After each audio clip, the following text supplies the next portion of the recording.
check. Not every classic badge deserves your money. Some of these cars wore legendary names, but delivered economy-level performance, low horsepower, heavy curb weights, and numbers that simply don't justify the hype. Today, we're breaking down the muscle-era machines that look tempting, but rarely make sense. 1978 to 1981. Chevrolet Camaro, Iron Duke. A Camaro badge should mean performance. In the late 70s, this version barely meant movement. Base models often came with the underpowered 2.5-liter Iron Duke inline-4, producing roughly 90 horsepower and about 135 pound-feet of torque. In a car weighing around 3,300 pounds, that output struggled to justify the name on the grille. Acceleration numbers made expectations clear. Expect 0 to 60 miles per hour in about 14.5 seconds, with a top speed near 95 miles per hour under ideal conditions. For something shaped like a muscle coupe, those figures felt painfully slow. Inside, the car looked the part. Long hood, sporty seating position, familiar Camaro dashboard. Press the throttle, though, and the illusion faded. Throttle response felt weak. Highway merging required planning, and passing power was minimal. This wasn't engineered to dominate streets. It was engineered to survive an era. And when you buy one expecting muscle, what you actually get is a reminder of how far the badge had fallen. 1975 Ford Mustang II. The Mustang name once terrified stoplights. By 1975, it mostly handled parking lots. The Mustang II arrived during fuel crises and tightening emissions rules. Base versions commonly carried the modest 2.3-liter inline-4, producing around 88 horsepower and roughly 118 pound-feet of torque. With a curb weight near 2,800 pounds, it wasn't heavy, but it didn't feel eager either. Expect 0 to 60 miles per hour in about 13.5 seconds. Top speed hovered between 95 miles per hour depending on configuration. This car wasn't built to dominate. It was built to survive a difficult decade. And buying one expecting classic Mustang aggression only leads to disappointment. Visually, it still carried Mustang cues. Long hood proportions and sporty trim. Driving it told a different story. Acceleration felt gradual. Passing required patience. And the automatic transmission dulled urgency further. 1980 Chevrolet Corvette, California, 305. Emissions rules don't usually create legends, they create compromises. The 1980 California spec Corvette proves that point clearly. To satisfy stricter state regulations, Chevrolet installed the smaller 5.2-liter, 305 cubic inch V8, rated at roughly 180 horsepower and about 255 pound-feet of torque. In a car weighing close to 3,400 pounds, that output struggled to match the body's aggressive styling. Performance numbers reflect the limitation. Expect 0 to 60 miles per hour in around 8.5 seconds, with a top speed near 120 miles per hour in ideal conditions.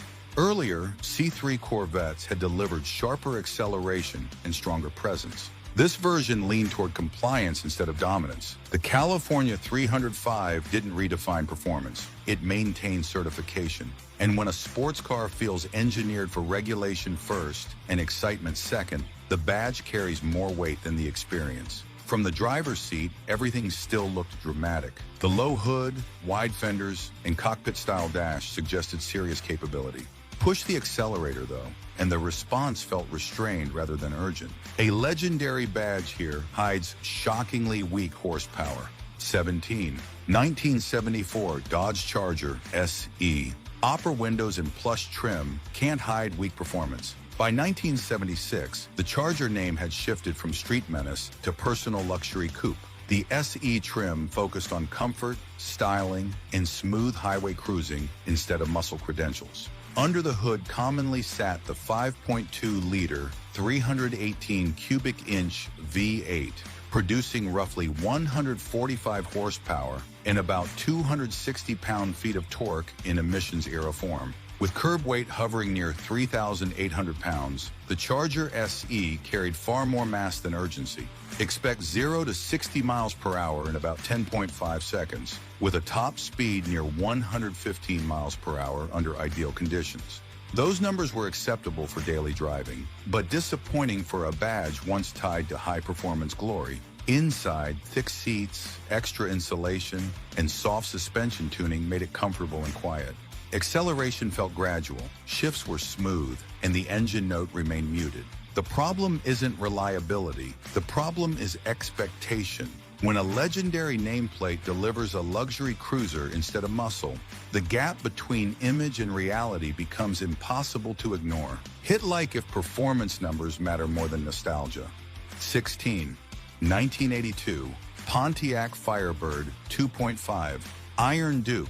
Sleek bodywork and sharp angles made the 1982 Firebird look like a comeback story. The base engine made sure it wasn't. Under the hood sat the economy-focused 2.5-liter Iron Duke inline 4, producing roughly 90 horsepower and about 135 pound-feet of torque. With curb weight close to 3,000 pounds, the chassis felt light enough to be fun, yet the power never matched the promise. Acceleration told the truth quickly. Expect 0 to 60 miles per hour in around 14 seconds, with a top speed near 95 miles per hour in factory trim. For a car shaped like a performance coupe, those numbers landed closer to commuter territory. Behind the wheel, the cockpit still felt sporty. Low seating position, wrap-around dash, and aggressive exterior styling built anticipation.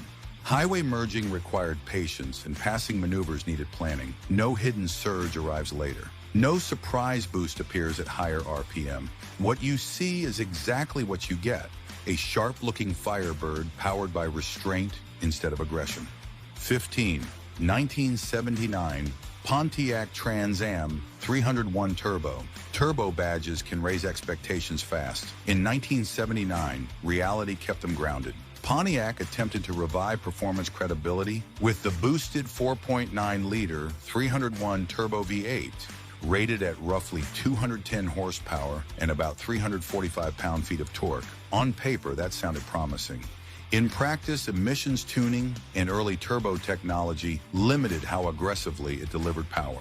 With curb weight around 3,650 pounds, the car carried noticeable mass. Expect 0 to 60 miles per hour in about 7.6 seconds, with a top speed near 125 miles per hour under ideal conditions. Respectable for the late 70s, but nowhere near the ferocity earlier Trans Ams had established.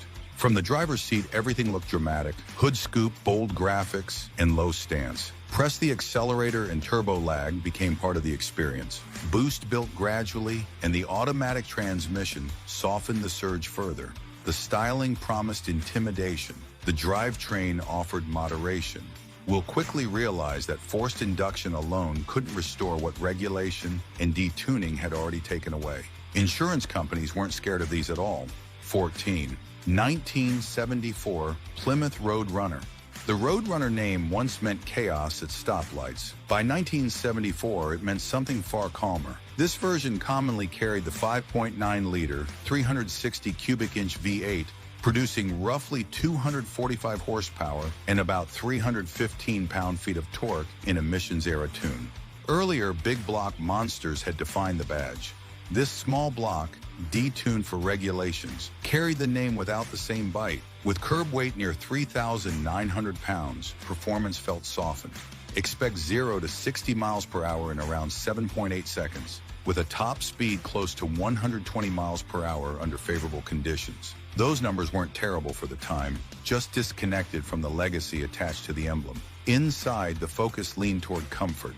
Softer suspension, quieter exhaust note, and relaxed gearing replaced the raw edge that once made the Roadrunner intimidating. What changed wasn't just horsepower, it was character. And when a legendary badge survives but its attitude doesn't, the difference becomes impossible to ignore once the road opens up. Step on the throttle and acceleration arrives steadily rather than explosively. 13.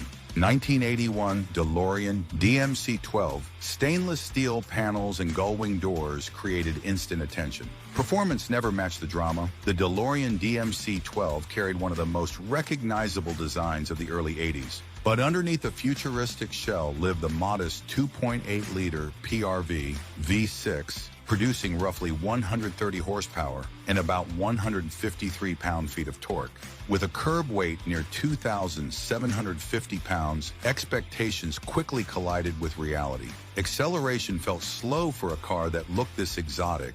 Expect 0 to 60 miles per hour in about 10.5 seconds, with a top speed near 110 miles per hour in stock form. For something shaped like a supercar, those figures landed closer to average coupe territory.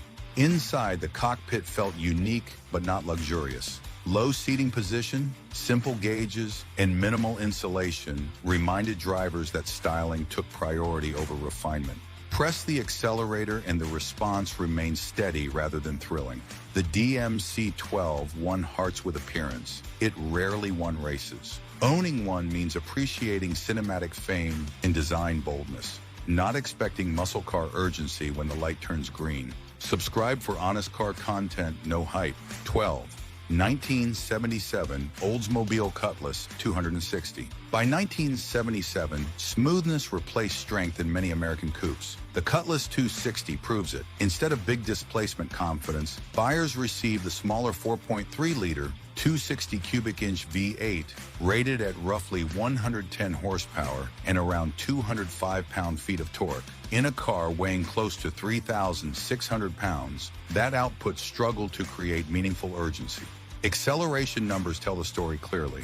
Expect 0 to 60 miles per hour in about 13 seconds, with a top speed near 100 miles per hour under ideal conditions. Those figures felt restrained even in context. From the driver's seat, everything felt calm. Soft suspension tuning, smooth automatic shifts, and heavy insulation prioritized comfort over aggression. Flooring the throttle produced movement, not excitement. The Cutlass name carried history. This trim carried limitations. If performance is the goal, this version simply doesn't deliver the experience people assume when they see the badge on the trunk. A famous muscle name here became a luxury cruiser. 11. 1975 AMC Matador Coupe. Wild styling can't always compensate for fading horsepower. The 1975 AMC Matador Coupe proves that quickly. Its dramatic long hood and swooping roofline suggested confidence, but most examples relied on the 5.2-liter, 304 cubic inch V8, producing roughly 150 horsepower and about 245 pound-feet of torque. With curb weight near 3,700 pounds, performance leaned toward average rather than aggressive. Expect 0 to 60 miles per hour in around 10.5 seconds, with a top speed near 110 miles per hour under ideal conditions. By 1975, the Matador focused more on comfort and compliance. Behind the wheel, the ride felt smooth and insulated. Steering was relaxed, throttle response muted, and automatic shifts prioritized smoothness over speed. It cruised competently, but never inspired urgency. Design made it memorable. Output made it ordinary. Anyone buying one expecting classic muscle car drama will quickly realize the Matador's bold shape hides a drivetrain built for a different era entirely. 10. 1980 Mercury Capri RS 2.3 Turbo. Turbocharging sounded exciting in 1980. Execution was another story. The Capri RS 2.3 Turbo shared its platform with early Fox body Mustangs and attempted to revive performance credibility using forced induction. Power came from the 2.3-liter turbocharged inline-4, rated at roughly 132 horsepower and about 142 pound-feet of torque in early trim. On paper, boost promised attitude. In practice, tuning limitations and reliability concerns muted expectations. With curb weight around 2,750 pounds, the chassis felt reasonably light. Acceleration, however, remained modest. Expect 0 to 60 miles per hour in about 9 seconds, with a top speed near 115 miles per hour under favorable conditions. Turbo lag was noticeable, and power delivery felt uneven rather than explosive. Inside, the RS trim added sport touches, firmer seats, modest striping, and driver-focused gauges. Push the throttle hard, and the boost built gradually instead of dramatically. The idea was forward-thinking. The execution felt cautious. Today means appreciating early turbo experimentation, not expecting the sharp performance that later boosted Fords would eventually deliver. 9. 1976 Chevrolet Nova Concours. Chrome trim and upscale badging suggested refinement. Speed was never the headline. The 1976 Nova Concours leaned toward comfort and appearance rather than serious performance. Most examples carried the 5.2-liter, 305 cubic inch V8, producing roughly 140 horsepower and about 245 pound-feet of torque. With curb weight near 3,300 pounds, the balance favored smooth cruising over urgency. Acceleration reflected that approach. Expect 0 to 60 miles per hour in about 11.5 seconds, with a top speed close to 110 miles per hour under ideal conditions. Those numbers were respectable for daily driving, but far from muscle-era aggression. From behind the wheel, the Concours felt composed and quiet. Soft suspension tuning absorbed bumps comfortably, the automatic shifted gently, and throttle response arrived without drama. It behaved more like a compact luxury sedan than a street contender. There's nothing shocking about it, nothing explosive. Choosing one for performance expectations means misunderstanding its purpose entirely. Because this Nova was built to relax, not to race, turbocharging didn't save one of these from mediocrity. More brutally honest lists coming soon. Stay tuned. 8. 1984 Dodge Daytona Turbo Base. Front-wheel drive and boost pressure rarely define traditional muscle. The 1984 Dodge Daytona Turbo tried anyway. Designed during Chrysler's recovery years, the Daytona leaned on technology rather than displacement. Power came from the 2.2-liter turbocharged inline-4, producing roughly 142 horsepower and about 160 pound-feet of torque in early base turbo form. With curb weight near 2,800 pounds, the car wasn't heavy. Expect 0 to 60 miles per hour in about 8.5 seconds, with a top speed close to 125 miles per hour under ideal conditions. Acceleration felt energetic for the era, yet torque steer and front-wheel drive limitations kept it from feeling composed under hard throttle. Inside, the cabin offered digital-era flair and modest sport touches. Firm seats and turbo badging created anticipation. Press the accelerator aggressively, and the front wheels handled everything, sometimes struggling for grip. The Daytona represented experimentation. It did not represent dominance. 7. 1973 Pontiac GTO Colonnade. Heavy doors and thick pillars signaled a new direction in 1973. The GTO badge remained, but the formula changed dramatically. This Colonnade-era version commonly carried the 6.6-liter, 400 cubic inch V8, producing roughly 230 horsepower and about 325 pound-feet of torque in emissions-restricted trim. Earlier GTOs had defined street performance. This one arrived during tightening regulations and rising insurance costs. With curb weight close to 3,900 pounds, the power-to-weight balance felt softened.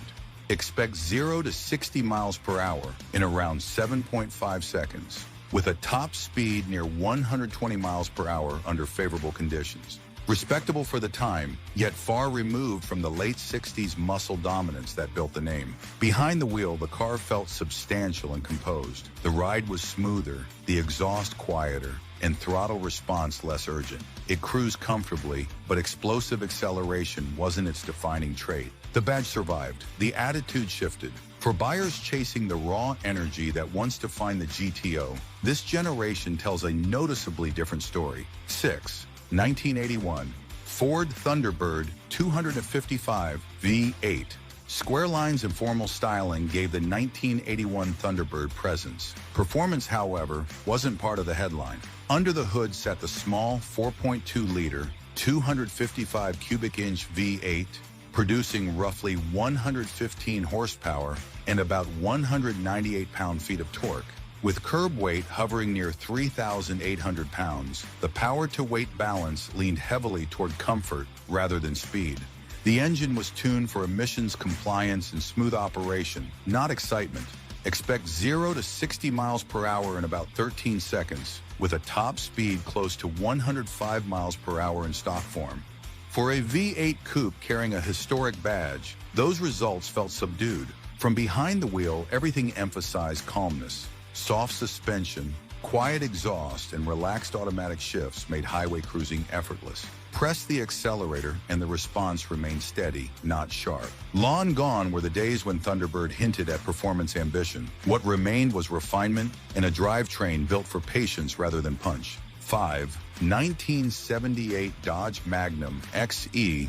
Upper windows, chrome trim, and a dramatic hood gave the 1978 Dodge Magnum XE serious visual attitude. Performance rarely matched that confidence. Most examples carried the familiar 5.2-liter, 318 cubic inch V8, producing roughly 145 horsepower and about 260 pound-feet of torque. With curb weight close to 3,800 pounds, the power-to-weight ratio leaned toward cruising rather than competition. The engine delivered dependable low-end pull, but nothing resembling muscle car urgency. Acceleration figures reflected the era's realities. Expect 0 to 60 miles per hour in around 10.5 seconds, with a top speed near 115 miles per hour in stock condition. Those numbers were acceptable for a personal luxury coupe, yet disappointing for buyers expecting late 60s Mopar aggression. Behind the wheel, the ride felt smooth and insulated. The automatic shifted calmly, the suspension absorbed bumps comfortably, and throttle response stayed measured. Everything else pointed toward comfort first, speed second, and a badge trying to carry more legacy than the drivetrain could support. Comment the next decade you want exposed. 4.